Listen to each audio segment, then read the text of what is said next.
ഇന്നത്തെ പരിപാടി mountain biking കേട്ടോ. ഞാൻ പല വീഡിയോയിലും മെൻഷൻ ചെയ്ത സ്ഥലം തന്നെയാണ് ഗ്രേ മൗണ്ടനിൻ്റെ ഫേവറേറ്റ് മൗണ്ടൻ ബൈക്കിംഗ് ട്രെയിലാണ്. ഓക്കെ, മൗണ്ടൻ ബൈക്കിങ് നല്ല പേഷ്യൻസ് വേണം. അത് മേലെ എത്തിക്കഴിഞ്ഞിട്ട് താഴോട്ട് വരുന്ന ഭാഗം ഭയങ്കര രസമാണ്, ഭയങ്കര എക്സൈറ്റിംഗ് ആയിരിക്കും. പക്ഷേ മേലെ വരെ എത്തിക്കാനുള്ള ക്ഷമമാണ്, അതാണ് അതിൻ്റെ ടാസ്ക്, കഷ്ടപ്പാട്. അതിങ്ങനെ പെഡൽ ചെയ്തുകൊണ്ടിരിക്കുകയാണ്. കഴിയുന്നത്ര ഞാൻ പെഡൽ ചെയ്യും, ബാക്കി തള്ളും.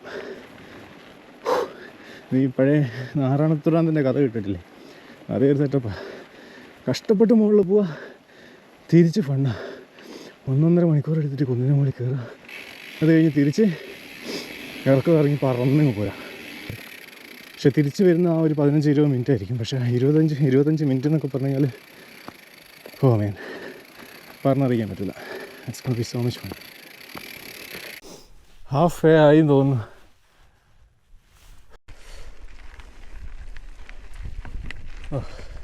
ഇതിൽ ഇടയ്ക്കിടയ്ക്ക് പോകുമ്പോൾ ഇതൊന്നും കാണാൻ പേടിയില്ലായിരുന്നു, ഇതൊക്കെ കാണാൻ പേടിയായിരുന്നു.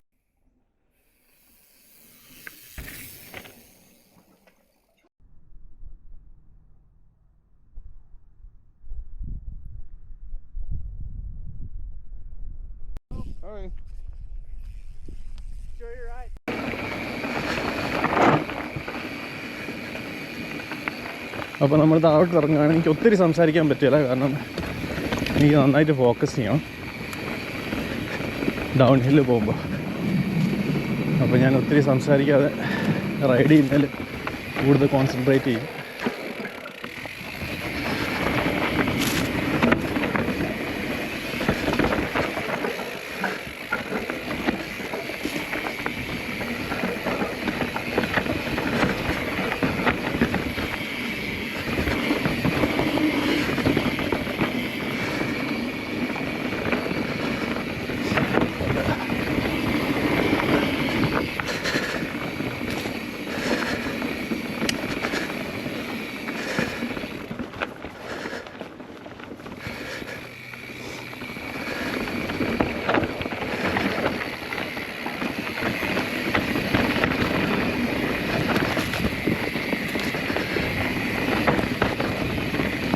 ഹായ്,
നമ്മൾ പോകുമ്പോൾ ട്രെയിലിൽ മാത്രമേ ഡൗൺ ഹിൽ ചെയ്യുമ്പോൾ ഫോക്കസ് ചെയ്യാൻ പാടുള്ളൂ. ട്രെയിലിൻ്റെ പുറത്തേക്ക് നോക്കരുത്.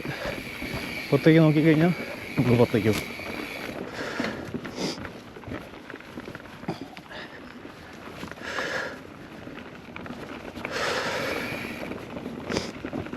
നമുക്ക് എങ്ങോട്ടാണോ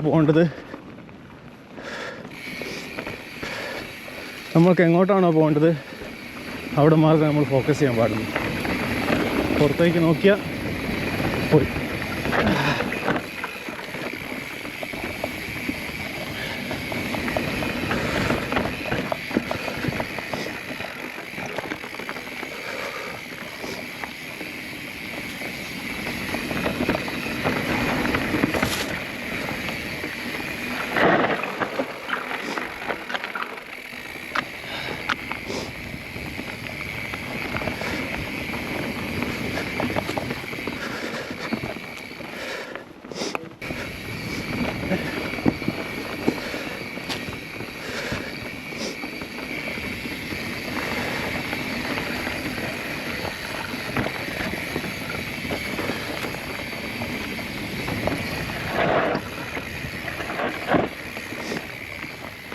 വളഞ്ഞ് കിട്ടുന്നില്ലെങ്കിൽ ബാക്ക് വീല് കുറച്ച് ഡ്രിഫ്റ്റ് ചെയ്ത് കഴിഞ്ഞാൽ ടേൺ ചെയ്യാൻ കുറച്ച് എളുപ്പം.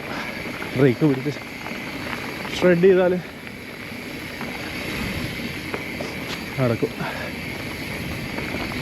ഡൗൺ ഹിൽ വരുമ്പോൾ എന്താ കിതയ്ക്കുന്നതെന്ന് വെച്ച് കഴിഞ്ഞാൽ നമ്മൾ നല്ല എഫേർട്ട് എടുക്കുന്നുണ്ട്. ഇതിൽ നമ്മൾ കാലും ബോഡിയൊക്കെ എപ്പോഴും കോൺസ്റ്റൻ്റ് ആയിട്ട് മൂവ് ചെയ്തുകൊണ്ടിരിക്കുന്നത്. ഓരോ റൂട്ടിനും കല്ലിനും എന്താ പറയുക റോക്സും ഒക്കെ കാണുമ്പോൾ അതിൻ്റെ ഗ്രിപ്പിനൊക്കെ അനുസരിച്ച് നമ്മൾ വെയിറ്റ് ചേഞ്ച് ചെയ്തുകൊണ്ടിരിക്കണം. അപ്പോൾ നമ്മൾ ബോഡി നന്നായിട്ട് വർക്കൗട്ട് ആവുന്നുണ്ടല്ലേ, ബോഡി നന്നായിട്ട് സ്ട്രെയിൻ ആവുന്നുണ്ട്. ഡൗൺ ഹിൽ ചെയ്യുമ്പോൾ ഇറക്കമല്ലേ എന്ന് പറഞ്ഞിട്ട് നമ്മൾ റിലാക്സ് ചെയ്യുമല്ലോ. നമ്മൾ രണ്ട് കാലിൽ നിൽക്കുമല്ലേ, രണ്ട് കാല് സസ്പെൻഷൻ വർക്ക് ചെയ്യുന്ന പോലെ വർക്ക് ചെയ്തുകൊണ്ടിരിക്കുകയാണ്. അതുപോലെ തന്നെ നമ്മുടെ ഫോക്കസ്, നമ്മുടെ ബോഡി മാത്രമല്ല നമ്മുടെ കണ്ണും കോൺസെൻട്രേഷൻ ഫുള്ളി മൗണ്ടൻ ബൈക്കിങ്ങിലായിരിക്കും. മീൻസ് നമ്മൾ ഈ ചെയ്തുകൊണ്ടിരിക്കുന്ന ആക്ടിവിറ്റിയിലായിരിക്കും, വേറെ ഒന്നും ചെയ്യാൻ പറ്റത്തില്ല. ഓ മേൻ,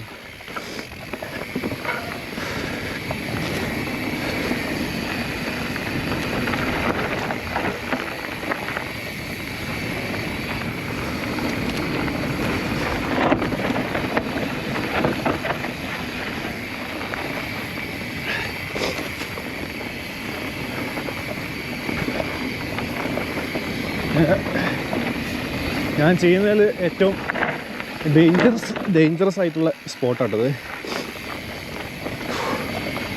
ഒരു കുഞ്ഞു ഡ്രോപ്പ്.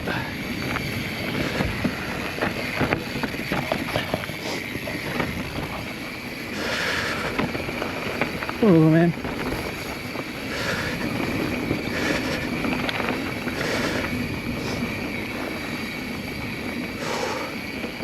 ഈ മരത്തിൻ്റെ വേരാരാ പറിക്കുന്നതെന്ന് വല്ല പിടുത്തമുണ്ട്. ഈ മരത്തിൻ്റെ തൊലി ആരാ കൊണ്ടുപോകുന്നതെന്നറിയോ?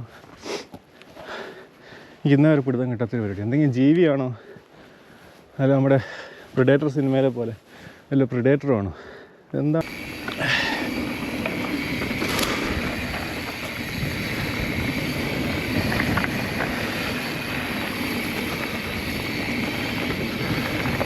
നമ്മൾ ഒരു സൈഡിൽ പാറയൊക്കെ ഉള്ള സമയത്ത് നമ്മൾ പെഡൽ മേലിലേക്ക് ആക്കണം, നല്ല ഇടിച്ചു പോകും.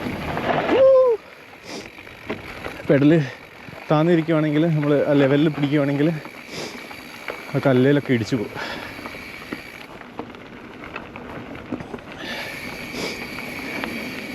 ആ സൈഡിൽ ഇപ്പം റൈറ്റ് സൈഡിലാണ് പാറയെങ്കിൽ നമ്മളെന്ത് ചെയ്യും, മറ്റേ ലെഫ്റ്റ് സൈഡിലെ ഫൂട്ടിൻ്റെ ഭാഗം താത്തി വെക്കും.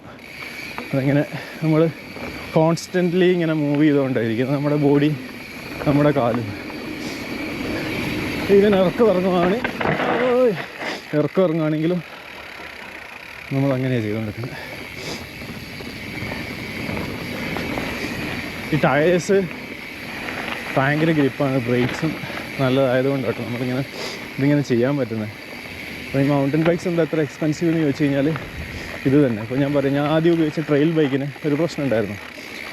അത് കുറച്ചിങ്ങനെ ഡൗൺ ഹില്ല് വന്നു കഴിയുമ്പോൾ ബ്രേക്ക് ഫെയ്ഡ് ആവുക, ബ്രേക്ക് പിന്നെ കിട്ടാണ്ടാവും ഹീറ്റായിട്ട്. ഹൈഡ്രോളിക് ബ്രേക്ക് തന്നെയാണ്, പക്ഷേ അതിൻ്റെ ഹീറ്റായിട്ട് എന്ത് സംഭവിക്കുക വെച്ച് കഴിഞ്ഞാൽ അതിൻ്റെ പിസ്റ്റണ് പ്രോപ്പറായിട്ട് പ്രഷർ കൊടുക്കാൻ പറ്റില്ല. അതിൻ്റെ സീലൊക്കെ ഇല്ലേ, അപ്പോൾ അത് പോയിട്ട് വീക്കായിട്ട് ആ പ്രഷർ ബിൽഡ് ചെയ്യാൻ പറ്റില്ല ബ്രേക്കിന് ഹീറ്റായി കഴിയുമ്പോൾ. അപ്പോൾ ബ്രേക്ക് ഫെയ്ഡ് ഉണ്ടാവും. അപ്പോൾ എന്ത് ഇറക്കമൊക്കെ ഇറങ്ങി നല്ല സ്പീഡിൽ വരും, പിന്നെ ബ്രേക്ക് പിടിച്ചാൽ വണ്ടി നിൽക്കത്തില്ല. അപ്പോൾ അത് മാറ്റേണ്ടി വരും. നമ്മൾ ചെറിയ സ്പെക് ബൈക്കൊക്കെ എടുത്തു കഴിഞ്ഞാൽ, മൗണ്ടൻ ബൈക്കൊക്കെ എടുത്തു കഴിഞ്ഞാൽ ഇങ്ങനത്തെ പരിപാടിയാണ് ചെയ്യുന്നതെങ്കിൽ കേട്ടോ. പിന്നെ ടയറും നല്ല ഗ്രിപ്പുള്ള ടയർ, ഫ്രണ്ടിലെ ടയർ അടിപൊളിയാണ്. എൻ്റെ പേര് മാജിക് മേരി എന്നാണ്. നമ്മുടെ നാട്ടിലെ കൃപാസന മാതാവ് പോലെയല്ല, ഇത് പണിയെടുക്കും.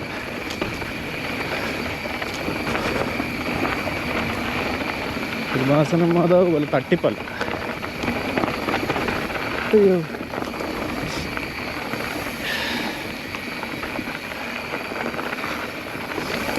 ഞാനത് പറഞ്ഞുകൊണ്ട് നിങ്ങൾ ദൈവവിശ്വാസി അല്ലാന്ന് വിചാരിച്ചു. ഞാൻ ദൈവവിശ്വാസി തന്നെയാണ്, പക്ഷേ അന്ധവിശ്വാസിയല്ല.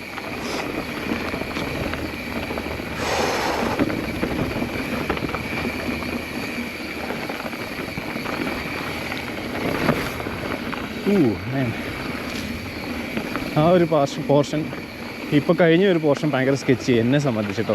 ഒന്ന് റോക്സ്, ഇങ്ങനെ പാറ കഷ്ണങ്ങൾ ഒക്കെയാണ് പൊടിഞ്ഞെടുക്കുന്ന, ഗ്രിപ്പ് ഭയങ്കര കുറവാണ്.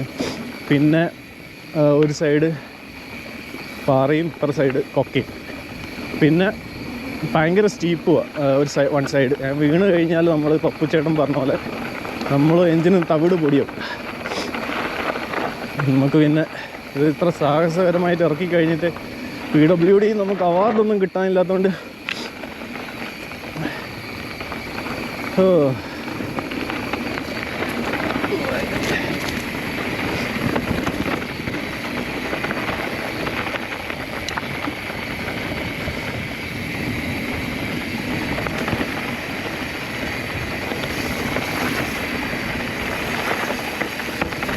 വീഡിയോയിൽ ഇതെത്ര സ്കെച്ച് ചെയ്യണമെന്നുള്ളത് മനസ്സിലാവുമെന്ന് എനിക്കറിയത്തില്ല. അത് ഭയങ്കര, എന്നെ സംബന്ധിച്ച് അത്ര എക്സ്പീരിയൻസ് ഇല്ലാത്ത എനിക്ക് ഭയങ്കര സ്കെച്ച് ചെയ്യാം, ഭയങ്കര ഡേഞ്ചറസ് ആയിട്ട് ഫീൽ ചെയ്യുന്ന പോർഷനാണ്.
വഴി എവിടെ?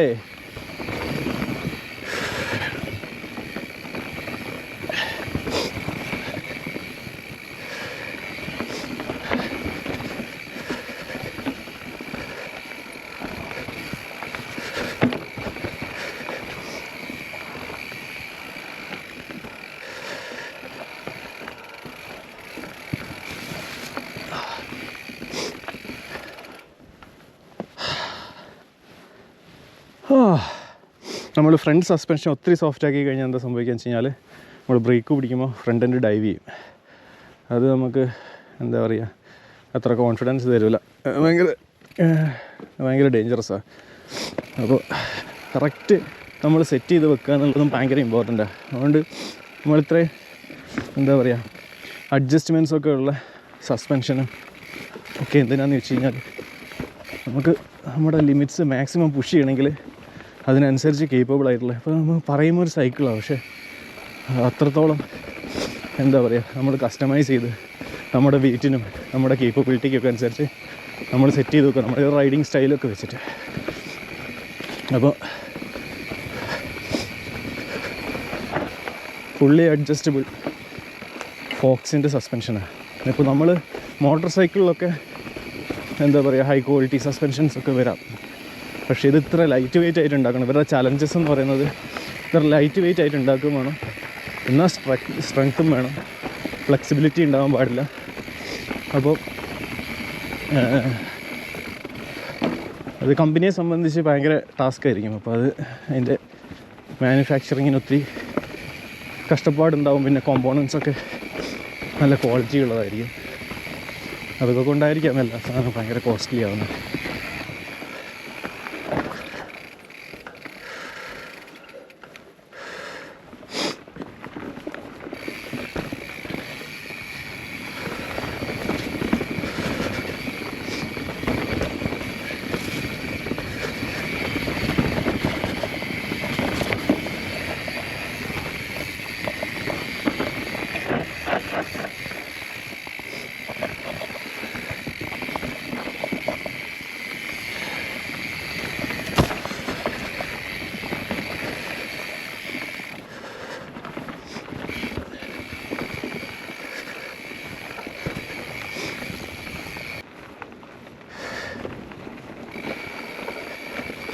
മൗണ്ടൻ ബൈക്കിനെ പറ്റി, മൗണ്ടൻ ബൈക്ക് ചെയ്യാൻ താല്പര്യമുള്ള എൻ്റെ വീഡിയോസും ഇൻസ്റ്റഗ്രാമിൽ പോസ്റ്റൊക്കെ കണ്ട് ഇവിടെയുള്ള എൻ്റെ മലയാളി ഫ്രണ്ട്സൊക്കെ പലരും ചോദിച്ചിരുന്നു.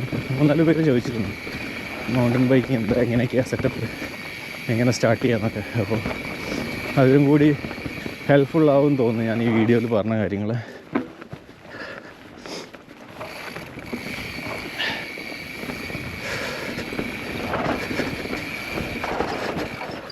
അങ്ങോട്ടായിരുന്നു വന്നത്, ഇതിലായിരുന്നു വന്നത്. ഇത് തന്നെ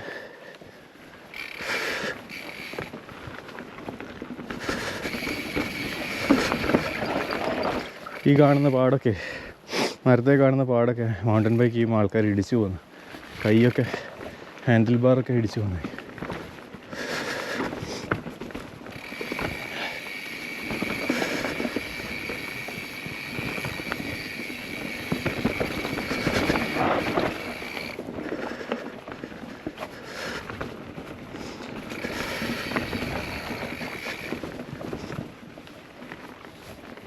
അങ്ങോട്ട് എന്തിനാ തള്ളി പിടിച്ച് കുത്തി കയറിയെന്നുള്ള, തള്ളി ഊന്തി കഷ്ടപ്പെട്ട് കയറിയെന്നുള്ളത് ഇപ്പോൾ ഏകദേശം മനസ്സിലാക്കാണ്. താഴോട്ട് വരുന്ന ഈ ത്രില്ലിനും എക്സൈറ്റ്മെൻറ്റിനുമാണ് നമ്മൾ കഷ്ടപ്പാട് മുഴുവൻ സഹിക്കുന്നത്.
ഇപ്പോൾ ഏകദേശം നമ്മുടെ പരിപാടി കഴിയാനായി.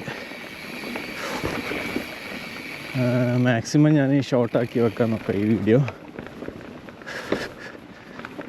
കാരണം ആളുകൾക്ക് ചിലപ്പം ബോറടിക്കും. മുകളിലേക്കുള്ള തള്ളലും എൻ്റെ സൈക്കിൾ തള്ളലും എൻ്റെ തള്ളലും എല്ലാം കൂടി ആയിട്ട് മുകളിലേക്ക് പോയപ്പോൾ കുറേ നേരം ബോറടിച്ചിട്ടുണ്ടെങ്കിൽ ക്ഷമിക്കണം, വേറെ വഴിയില്ല. ഈ പരിപാടി അങ്ങനെ നടക്കുള്ളൂ.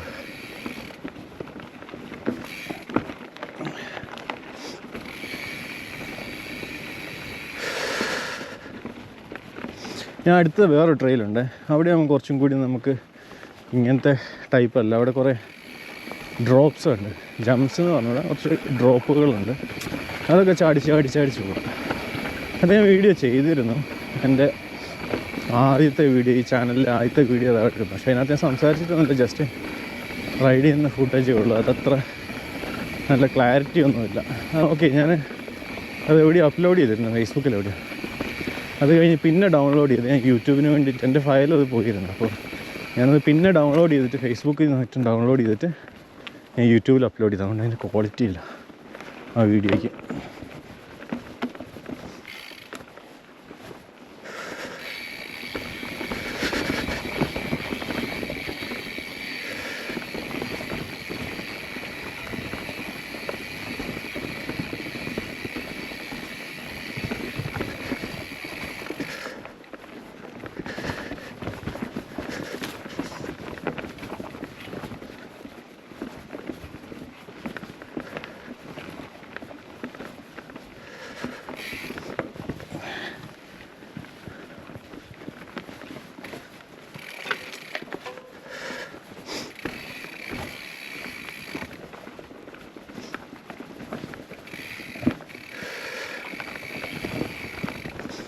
എൻ്റെ കൂടെ മൗണ്ടൻ ബൈക്കിൽ നിന്ന് ആദ്യം 2 വർഷം മുന്നേ, കഴിഞ്ഞ വർഷം അലൻ വന്നിരുന്നു.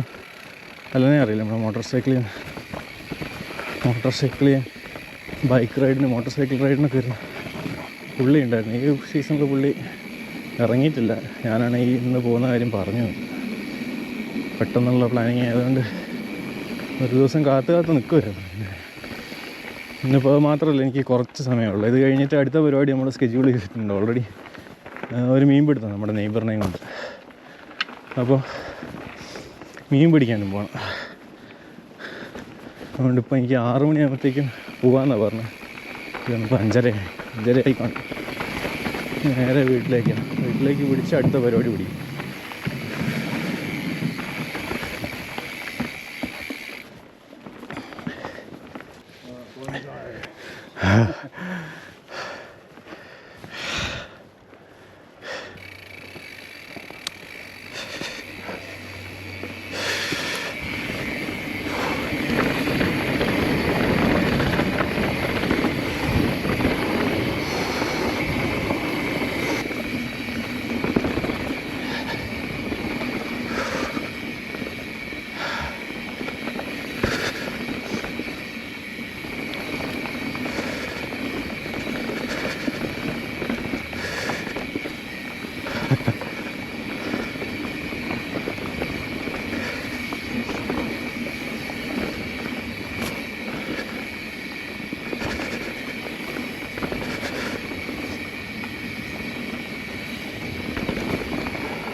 പരിപാടി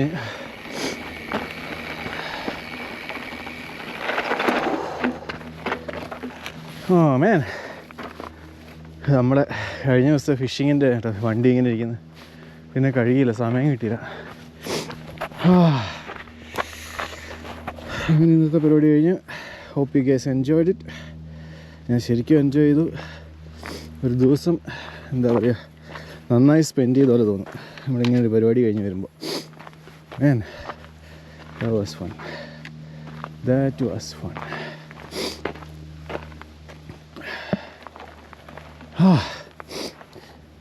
നേരത്തെ പറഞ്ഞ 5 കിലോ 10 കിലോൻ്റെ ഫാറ്റ് ബേണായി കാണണം.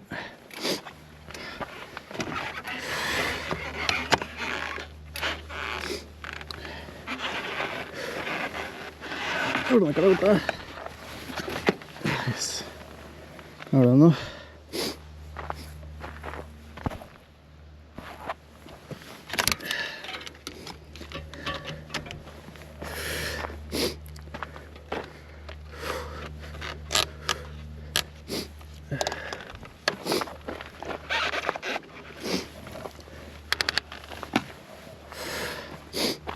ഇത് ഞാൻ പറഞ്ഞു മാജിക് മേരി കേട്ടോ, കൃപാസന മാതാവല്ല, ഇത് വർക്ക് ചെയ്യുന്ന മാജിക് മേരി ടയറാണ്.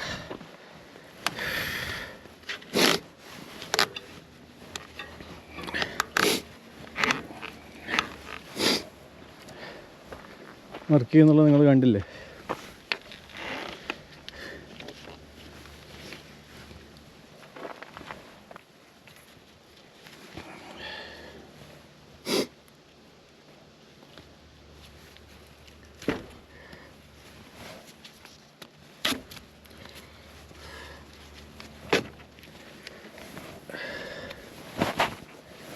ഓക്കെ, വണ്ടി സെറ്റ്. ഇനി നമുക്ക് നല്ല വീട് പിടിക്കാം. അടുത്ത പരിപാടി വൈഫ് വിളിച്ചായിരുന്നു, മീൻപിടുത്ത പരിപാടിക്ക് പോവാം. സമ്മർ കിട്ടിയത് 6 മാസം ഉണ്ടെങ്കിലും നമ്മൾ 1 വർഷത്തെ അത്രയും പണിയെടുക്കും. ശരിക്കും 1 വർഷം കിട്ടുന്ന ആളുകൾ, നല്ല കാലാവസ്ഥ കിട്ടുന്ന ആളുകളെയൊക്കെ കൂടുതൽ ഞങ്ങൾ 6 മാസം കിട്ടുമ്പോൾ അത് സ്പെൻഡ് ചെയ്യും. കാരണം കാത്തിരുന്ന് കിട്ടുന്ന സമ്മർ ആയതുകൊണ്ട്. Okay, all good. അപ്പോൾ ശരി, ഇനി അടുത്ത ഗുസ്തിക്ക് കാണാം.